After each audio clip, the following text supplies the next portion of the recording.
Before we move farther into our service, I want to take a few moments to acknowledge, to recognize, to thank Nelson Mandela for all he's done for the world. Amen. Amen. When I heard that he had died, of course I was sad. But then I thought to myself, there's no wondering what if he had lived? What if he had fulfilled his potential? What if? We as Americans, particularly of a certain age, live with that what if. What if JFK had lived? What if Martin had lived? What if Bobby had lived? And with Nelson, we don't need to wonder, because we saw the what if. We saw the living into potential. We saw the change that he, as one person, brought to a country, to a continent almost, to a world. And so I want to read to you the poem that Maya Angelou has written. I will not do it justice. There is video on the web of her reading this poem, and I recommend it to you, but I want to do what I can.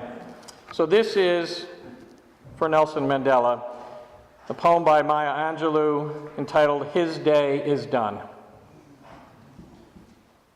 His day is done, is done.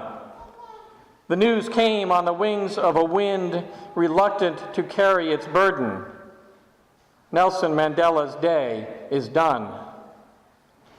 The news, expected and still unwelcome, reached us in the United States, and suddenly our world became somber. Our skies leadened. His day is done. We see you, South African people, standing speechless at the slamming of that final door through which no traveler returns. Our spirits reach out to you, Bantu, Zulu, Xhosa, Boer. We think of you and your son of Africa, your father, your one more wonder of the world. We send our souls to you as you reflect upon your David, armed with a mere stone, facing down the mighty Goliath. Man of strength, Gideon, emerging triumphant. Although born into the brutal embrace of apartheid, scarred by the savage atmosphere of racism, unjustly imprisoned in the bloody maws of South African dungeons, would the man survive? Could the man survive? His answer strengthened men and women around the world. In the Alamo in San Antonio, Texas, on the Golden Gate Bridge in San Francisco, in Chicago's Loop, in New Orleans' Mardi Gras, in New York City's Times Square, we watched as the hope of Africa sprang through the prison's door. His stupendous heart intact, his gargantuan will hale and hardy. He had not been crippled by brutes, nor was his passion for the rights of human beings diminished by 27 years of imprisonment. Even here in America, we felt the cool, refreshing breeze of freedom when Nelson Mandela took the seat of presidency in his country, where formerly he was not even allowed to vote.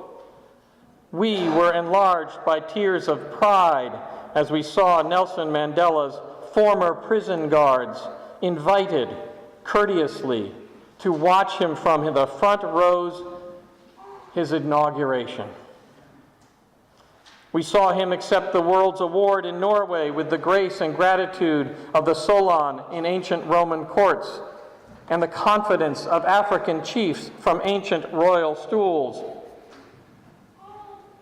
No sun outlasts its sunset, but will rise again and bring the dawn. Yes, Mandela's day is done, yet we, his inheritors, will open the gates wider for reconciliation, and we will respond generously to the cries of blacks and whites, Asians, Hispanics, the poor who live piteously on the floor of our planet. He has offered us understanding. We will not withhold forgiveness, even from those who do not ask. Nelson Mandela's day is done. We confess it in tearful voices, yet we lift our own to say, thank you.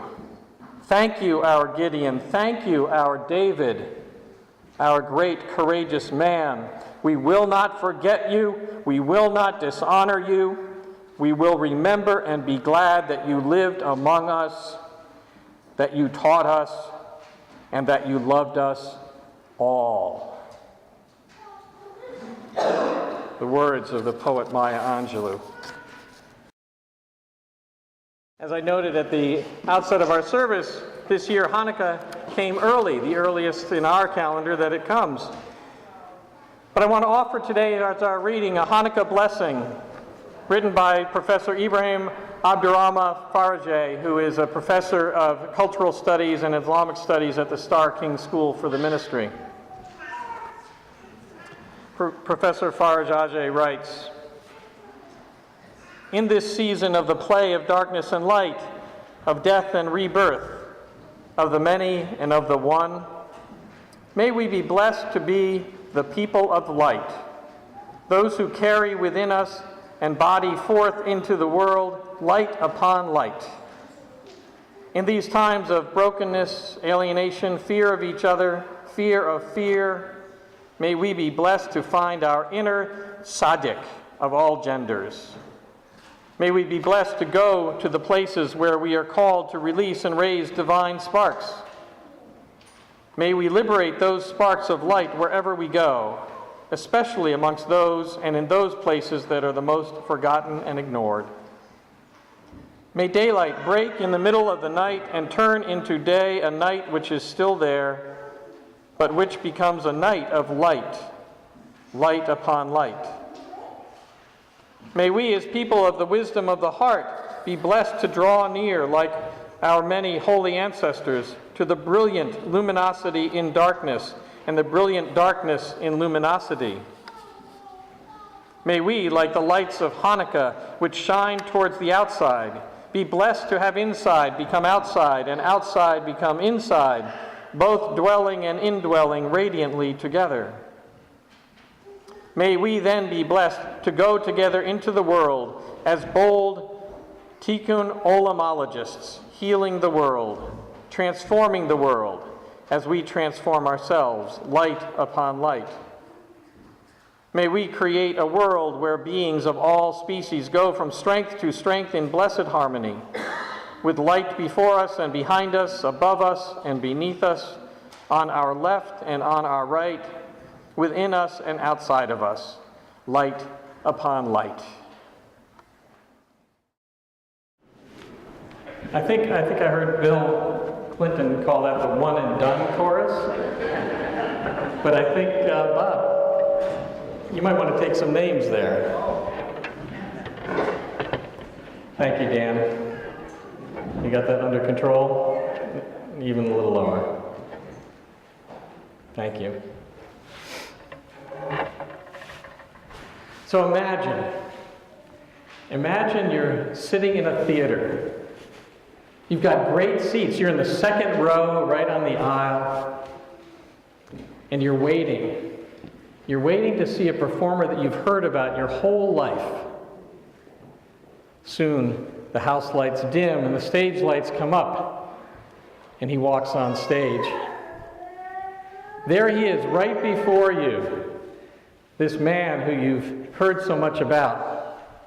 Before the days of the internet, if you can believe that. So you haven't been able to see him perform the way nowadays you can always catch those videos. Harry Blackstone Jr. You've read about him. You've heard about him. And he walks out, and he's carrying between his two hands a giant light bulb. It's like one of those old-time light bulbs like Thomas Edison might have invented. It's clear glass. You can see the filament inside. It's like that big. And he's just holding it steady between his two hands. But you've heard about this performance. You know what's coming. And so, the stage lights dim. And the filament in the light bulb begins to shine. First it's just a little pink, and then it becomes red, and then suddenly it's white hot. It's the only light in the entire darkened theater. And he's holding it right in front of him. Then he takes away a hand, and the bulb is balanced on his other hand. Then slowly he removes his other hand, and the bulb stays right there in front of him, suspended in midair. And he waves one hand over the top and another under the bottom, and as if to say, no wires here. And then he takes his hands and he moves one this way, and as he does, the light bulb slides off to the side. Then he takes his other hand and he moves it this way, and the light bulb moves this way, and soon he's swaying. He's almost dancing with the light bulb that follows his movements.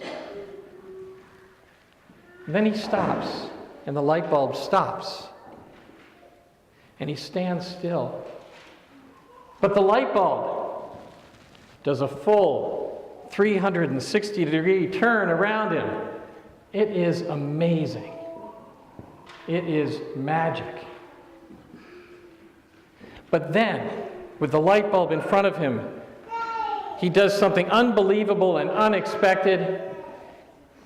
He separates his arms, and the light bulb goes soaring out over the audience. 10 rows behind you, you're looking back, it's back there, hovering over the entire crowd in the theater, in the darkened theater. It's amazing. But as that light bulb is hovering over the audience, out here, Harry Blackstone Jr. comes down the steps into the audience. And he stands right beside me. And he says, "Raise your hand." And so I raise my hand with my palm out. And the light bulb slowly drifts over until it perches right in the palm of my hand. I am holding Harry Blackstone Jr.'s floating light bulb. And then all too soon, it rises up and drifts back out over the audience. And Blackstone turns and returns to the stage, and he summons the bulb back to himself, where he takes it between his hands. And the bulb goes out, and the stage lights come up, and the audience jumps to its feet, myself included.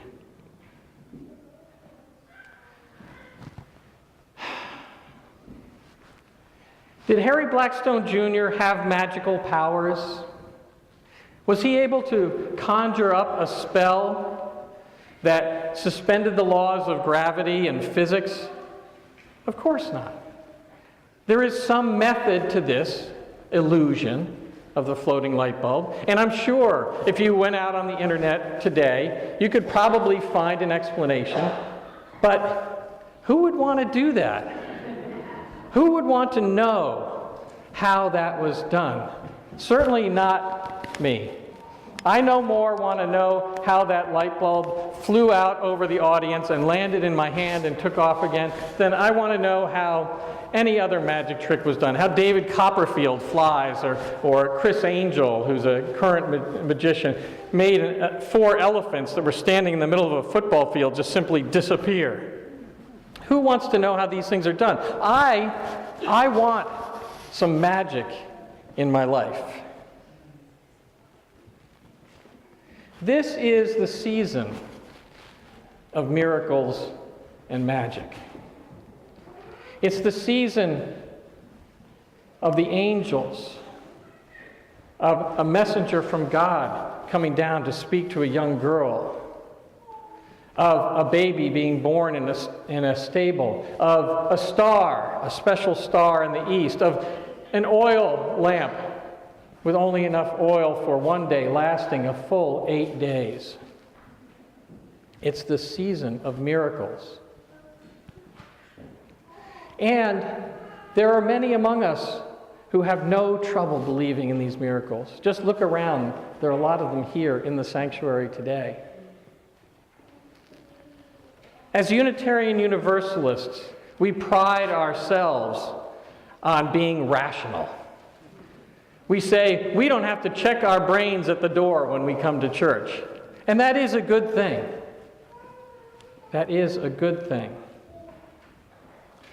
And I would never ask you to believe in these miracles. But I wonder what it would be like if just for a month or a week or a day or even just a few minutes, we were to suspend our disbelief. To suspend our disbelief. When I was holding that light bulb, I wasn't thinking about how Harry Blackstone Jr. made that float. I wasn't trying to figure it out. I wasn't using my brain. I was experiencing the mystery and the magic. That is what we are called to do in this holiday season. We're asked to suspend our disbelief, to see the world through the eyes of a child, not to think it all through and say, did it happen or didn't? It could never have happened. To suspend disbelief and to be in that moment of mystery and magic. That is what this time of year is all about. And so this day, this week, this month, I wish you peace, and I wish you the opportunity to suspend your disbelief and join in the miracle and magic of this season. Blessed be.